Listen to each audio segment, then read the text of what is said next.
जय श्री कृष्ण मित्रों। तो आज की इस वीडियो में मैं बताने वाला हूँ कि जो महापराक्रमी योद्धा कर्ण थे और बजरंगबली थे, उन दोनों के बीच में युद्ध क्यों हुआ।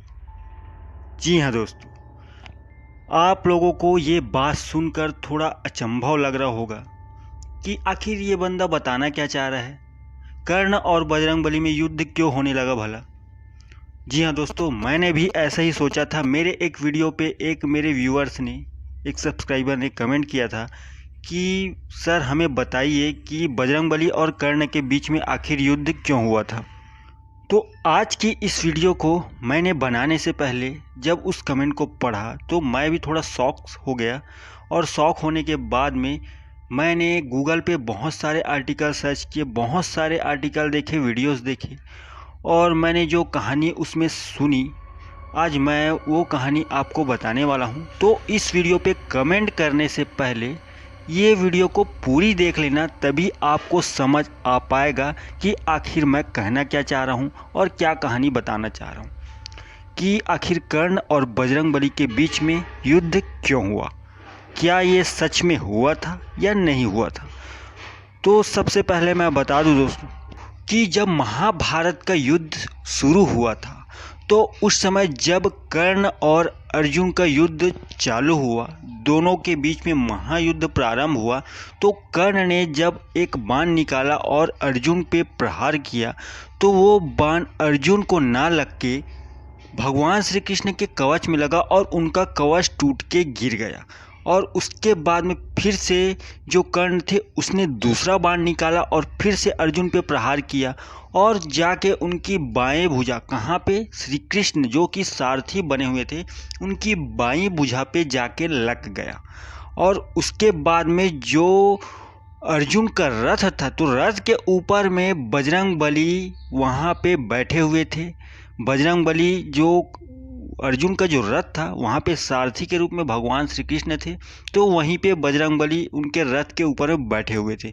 तो जब बजरंगबली जी ने देखा कि मेरे प्रभु को बाण लग रहा है, कर्ण जो बाण चला रहा है वो मेरे प्रभु श्री कृष्ण जी को लग रहा है, उनको आघात किया जा रहा है, तो वो बहुत ज़्यादा क्रोधित हो गए और क्रोध में आके अपने रौद्र रूप में आ गए और वो कर्ण की तरफ बढ़ने लगे। और जैसे ही वो अपने रौद्र रूप में आए तो मानो ब्रह्मांड में बिजलियाँ चमकने लगी, गर्जना होने लगी, और इतना रौद्र रूप हो गया था बजरंगबली का, मानो कि जो पांडव थे और कौरव थे उनके सारी सेना थर थर काँपने लगी उनका रौद्र रूप देख के। और जैसे वो कर्ण की ओर आगे बढ़े तो जो कर्ण का सारथी था, जो रथ चालक था, वह भी काँपने लगा और कर्ण भी बहुत ज़्यादा भयभीत हो गया, डर गया, सहम गया, मानो उसकी जो मृत्यु है वो उनके सामने खड़ी हुई है।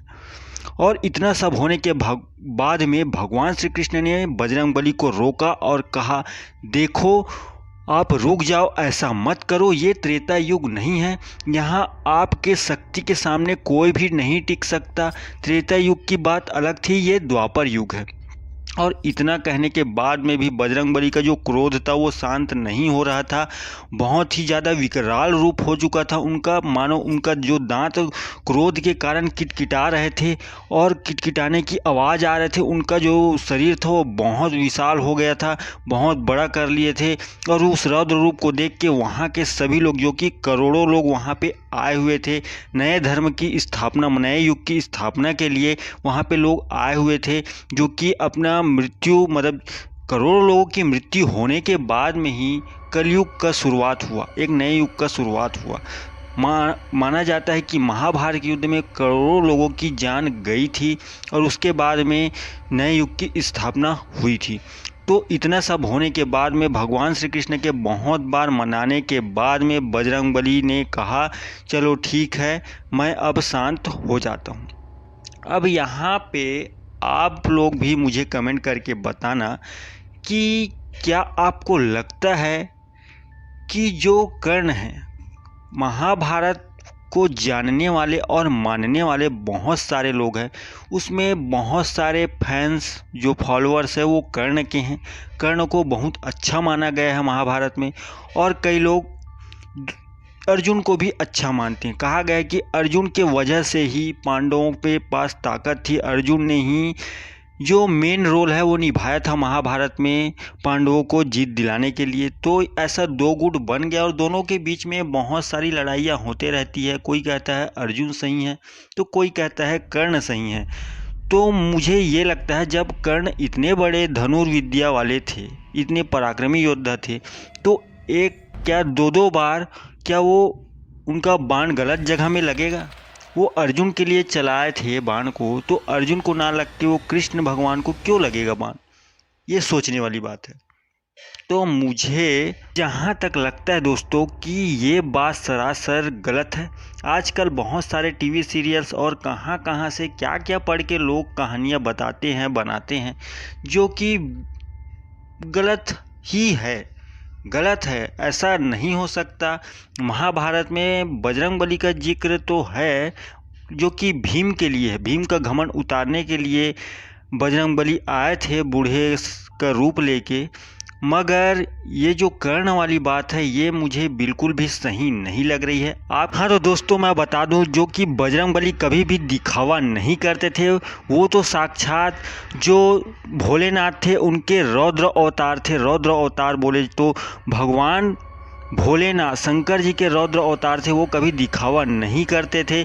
अगर वो चाहते तो एक ही पल में जो सोने की लंका थी उसके साथ साथ रावण को भी वहीं पे भस्म कर देते, जला के राख कर देते। त्रेता युग का जो युद्ध था वो मिनटों में ही ख़त्म कर देते थे। मगर ऐसा उन्होंने नहीं किया। उनको अपने शक्ति का दिखावा करना नहीं आता था। जब ज़रूरत रहती थी तो वो अपना शक्ति को दिखा देते थे। मगर ज़बरदस्ती का शक्ति किसी कमज़ोर व्यक्ति पर, अब मानोगे तो बजरंगबली के सामने में जो कर्ण था वो कमज़ोर ही था। क्या आपको लगता है कि बजरंगबली किसी कमज़ोर इंसान पर अपनी शक्ति का प्रदर्शन कर सकते थे? तो मुझे ये सभी चीज़ें कमेंट करके ज़रूर बताना। क्या सच में बजरंगबली वहाँ पे प्रकट हुए थे कर्ण के सामने में? क्या सभी लोग उनको देख के डर गए होंगे? ये बातें आप मुझे कमेंट करके ज़रूर बताना। और ऐसी ही रहस्यमयी बातें अगर आपको भी पता हो तो मुझे कमेंट ज़रूर करें। मैं उस पर रिसर्च करके नए टॉपिक से मैं वीडियो बनाऊंगा और सच है कि झूठ है ये भी मैं आपको बताऊंगा। तो आज के लिए मुझे विदा दीजिए। ये कहानी आपको कैसे लगी मुझे कमेंट करके ज़रूर बताना। और नए आए हैं इस चैनल पे तो SRS ज्ञान को सब्सक्राइब करें और सब्सक्राइब करने के साथ साथ बेल आइकन दबा दें, क्योंकि जब आप बेल आइकन दबा देंगे तब मैं जैसे ही वीडियो अपलोड करूँगा उसकी जो नोटिफिकेशन है वो आपको तुरंत के तुरंत ही प्राप्त हो जाएगी। तो और फेसबुक पर देख रहे हो तो फेसबुक पेज भी लाइक कर देना। तो आज के लिए बस इतना ही। जय श्री कृष्ण, हर हर महादेव, जय बजरंगबली।